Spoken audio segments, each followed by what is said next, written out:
എല്ലാ സജ്ജനങ്ങൾക്കും ഇന്നത്തെ കൃഷ്ണലീലയിലേക്ക് സുസ്വാഗതം.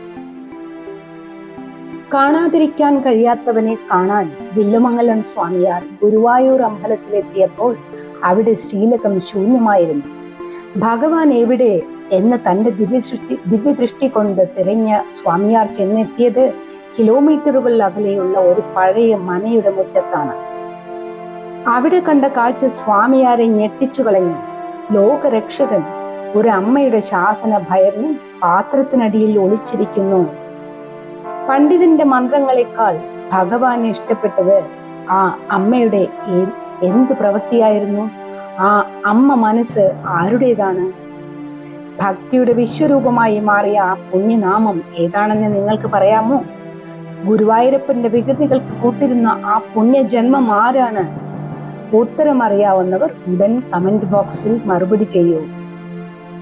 ഹരേ കൃഷ്ണ കൃഷ്ണ കൃഷ്ണ ഹരേ ഹരേ, ഹരേ രാമ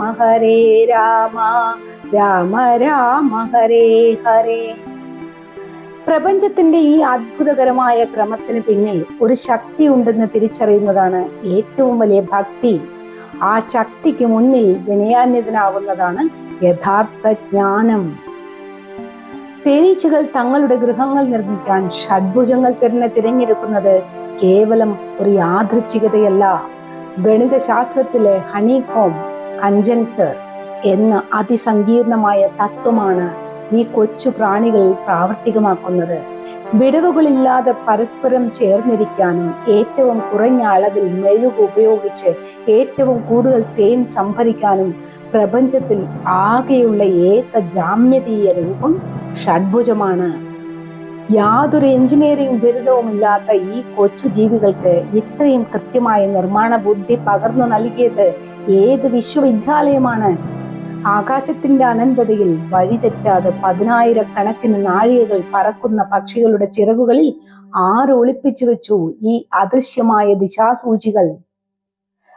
കടൽ വെള്ളത്തിന് മുകളിൽ ഹിമപാളികളെ താങ്ങി നിർത്തി ജലജീവികളെ കാത്തുരക്ഷിക്കാൻ പ്രകൃതി നിയമങ്ങളെ പോലും തിരുത്തിക്കുറിച്ചത് ആരുടെ കരുണയാണ്?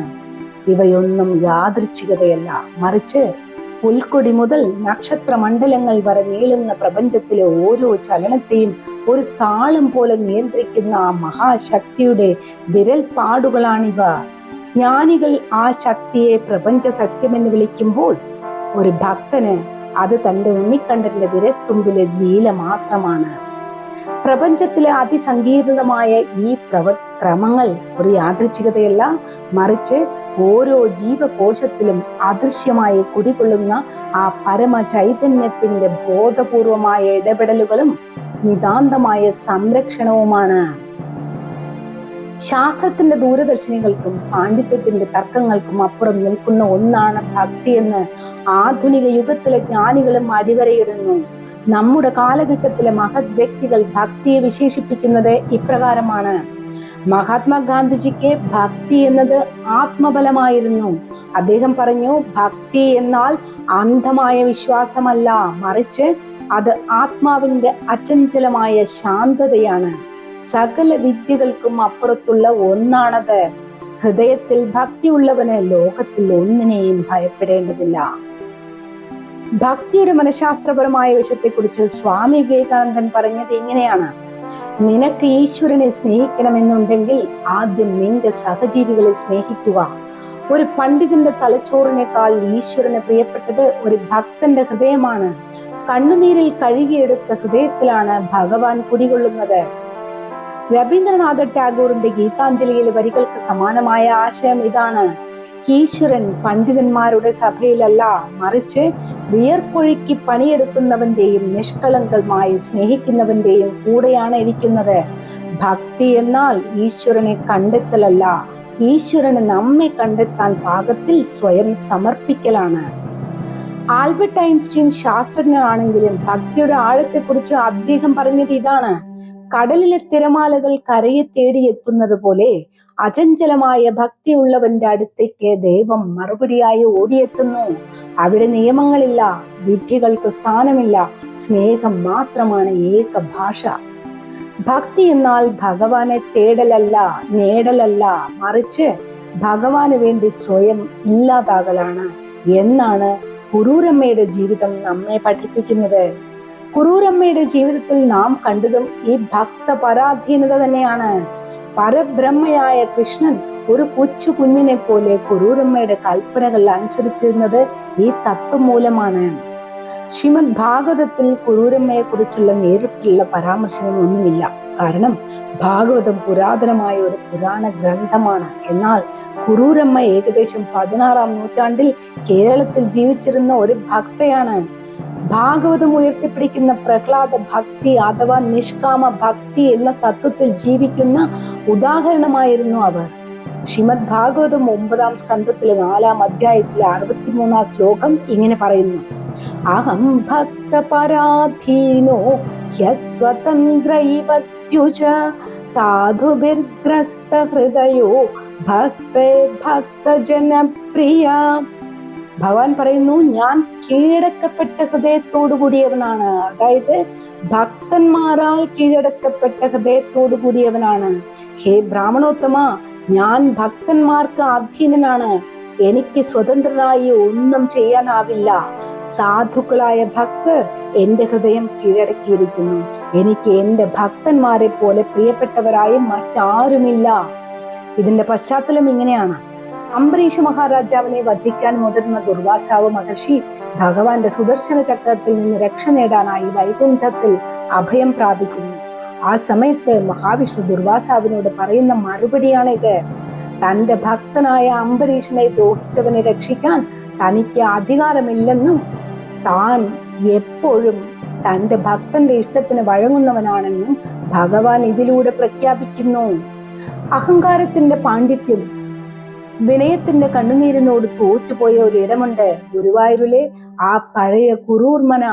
ജ്ഞാനത്തിന്റെ കൊടുമുടികൾ കീഴടക്കിയ വില്ലുമംഗലം സ്വാമിയാർ പോലും അന്തം വിട്ടു നിന്ന ഭക്തിയുടെ വിശ്വരൂപം.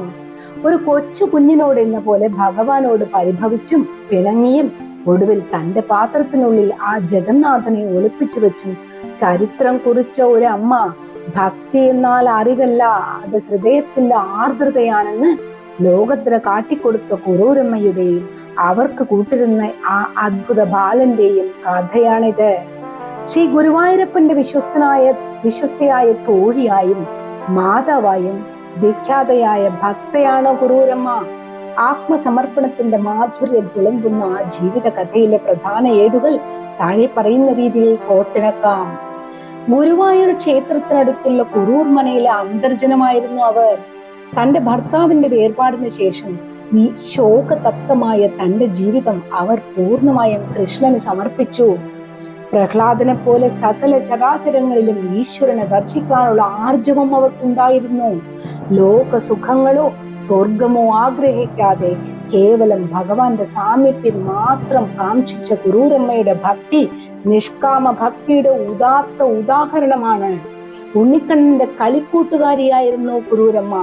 കുറൂരമ്മയുടെ ഭക്തിയിൽ ആകൃഷ്ടനായ ഭഗവാൻ ഒരു ചെറിയ ബാലന്റെ രൂപത്തിൽ അവരുടെ മുന്നിൽ പ്രത്യക്ഷപ്പെടുകയാണ് എന്ന് ഐതിഹ്യം പറയുന്നു. ആ ഉണ്ണിക്കണ്ണൻ അവർക്ക് ഒരു മകനെ പോലെയായിരുന്നു.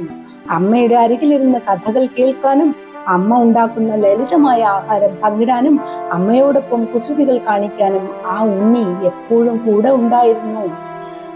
ഒരിക്കൽ വില്ലുമംഗലം സ്വാമിയാർ ഭഗവാനെ ദർശിക്കാൻ വന്നപ്പോൾ കുറൂരമ്മയെ ഉണ്ണി പഴയ തുണി കഴുകാൻ സഹായിക്കുന്നതായി കണ്ടു.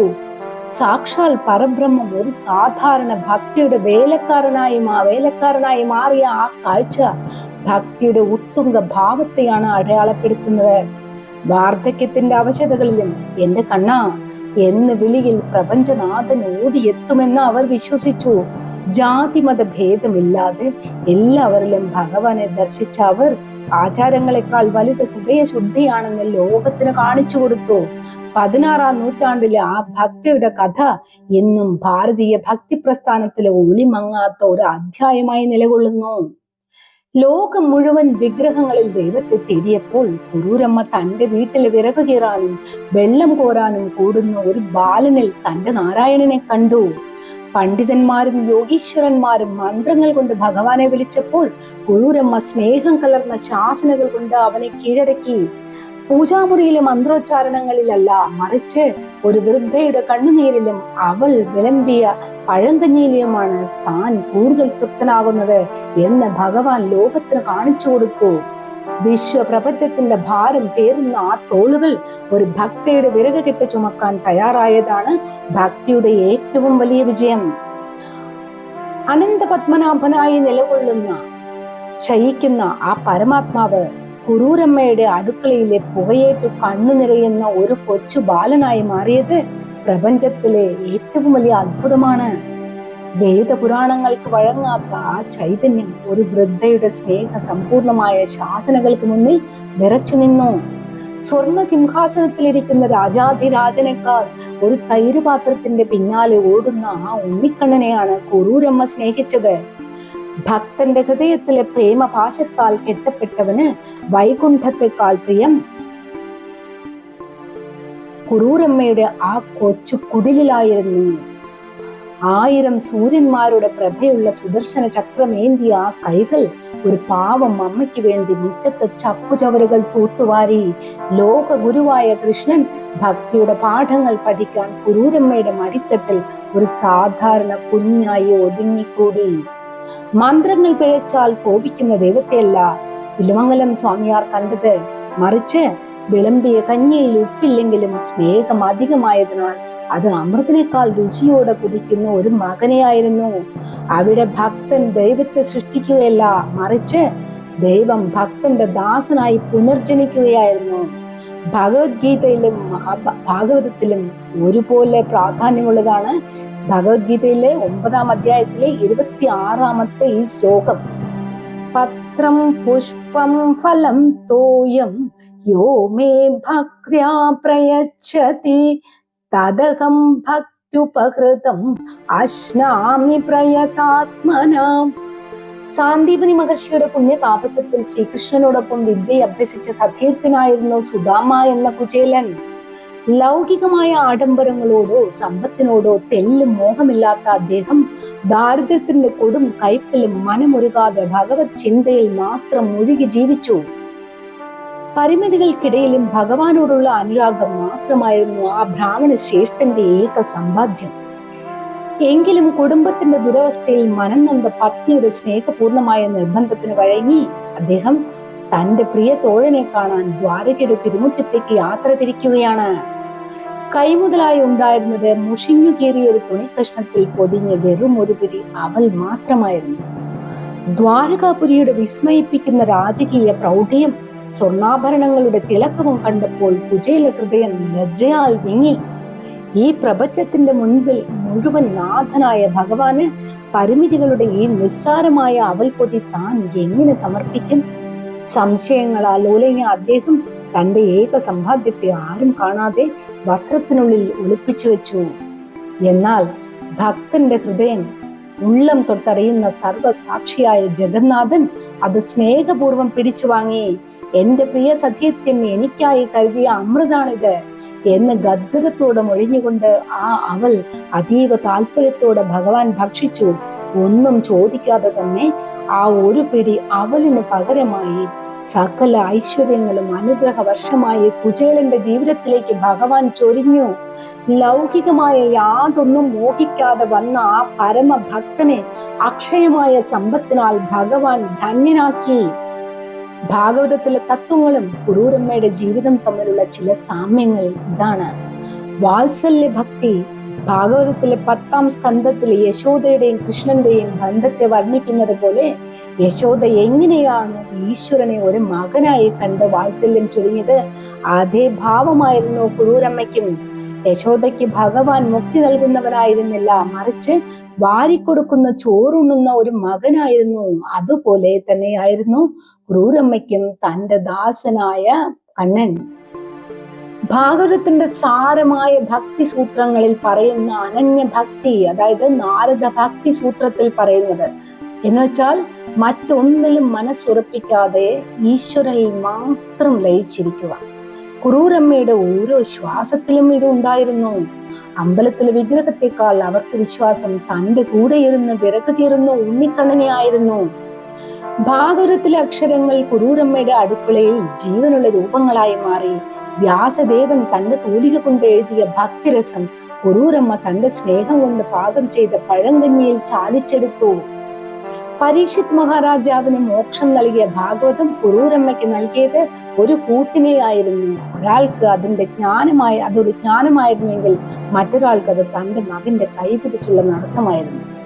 1000 ആനകളുടെ കരുത്തുള്ള ഭഗവാൻ കുറൂരമ്മയുടെ സ്നേഹത്തിന് മുൻപിൽ ഒരു പഞ്ഞിക്കെട്ട് പോലെ മൃദുവായി. ഭാഗവതത്തിലെ ശ്ലോകങ്ങൾ ഭഗവാന്റെ ഐശ്വര്യത്തെ പാടിയപ്പോൾ കുറൂരമ്മയുടെ മൗനം അവന്റെ ഹൃദയത്തെ കീഴടക്കി. ഭഗവാന്റെ ഈ ലീലയെക്കുറിച്ച് ചിന്തിക്കുമ്പോൾ മനസ്സിൽ തെളിയുന്ന മറ്റൊരു കഥയാണ് കുറൂരമ്മയുടെ കൽപ്പാത്തി. കുറൂരമ്മയുടെ നിഷ്കളങ്ക ഭക്തിയും വില്ലുമംഗലം സ്വാമിയാർക്ക് ഭഗവാനെ നേരിട്ട് കാണാനുള്ള സിദ്ധി ഉണ്ടായിരുന്നെങ്കിലും അദ്ദേഹത്തിന് തന്റെ പാണ്ഡിത്യത്തിലും യോഗസിദ്ധിയിലും ചെറിയൊരു അഹങ്കാരം ഉള്ളിൽ ഉണ്ടായിരുന്നു. എന്നാൽ കുറൂരമ്മയ്ക്ക് ഭഗവാൻ കേവലം ഒരു വിഗ്രഹമല്ല, സ്വന്തം വീട്ടിലെ ഒരു പുത്രനായിരുന്നു.